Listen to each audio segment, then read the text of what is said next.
बहुत समय पहले एक गांव के पास एक घना और डरावना जंगल था, जहां हर रात एक भयानक उड़ता हुआ सिर मंडराता था। उसका कोई शरीर नहीं था, बस आंखें, खुले बाल और लहू टपकाता मुंह। एक दिन राजू शहर से फसल बेचकर देर रात लौटा।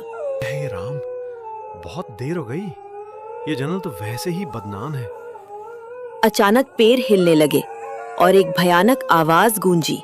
हे, आज तू मिलेगा मेरी भूख को।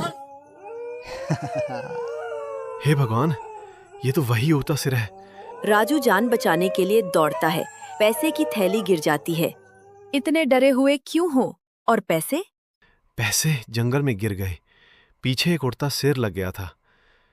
मुझे नहीं लगता तुम सच बोल रहे हो।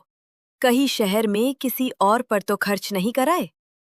आजकल तुम्हारे तेवर भी बदले बदले लगते हैं। अब तो जंगल जाकर वो पैसे लाकर ही दम लूंगा। राजू अपने दोस्त लल्लू राम के पास पहुंचता है। भाई, मदद कर। जंगल में पैसे गिर गए। अकेले जाने की हिम्मत नहीं हो रही।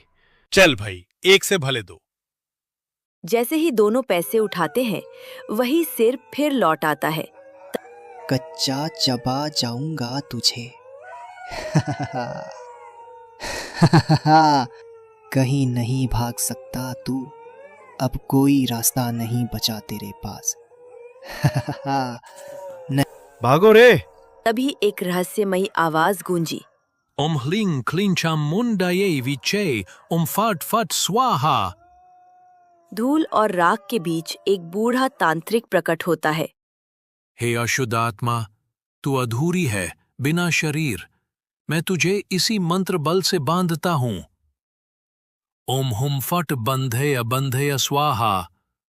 ओम शांति ही शांति ही शांति ही। नहीं, नहीं, ये मंत्रा मेरी शक्ति को खा रहा है। बचो, मैं भाग रहा हूं।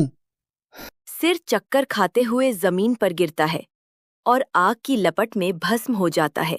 तांत्रिक बाबा बिना कुछ बोले बस एक मंत्र और पढ़ते हैं और हवा में गायब हो जाते हैं। और इस तरह ये डरावनी कहानी यहीं पर खत्म होती है।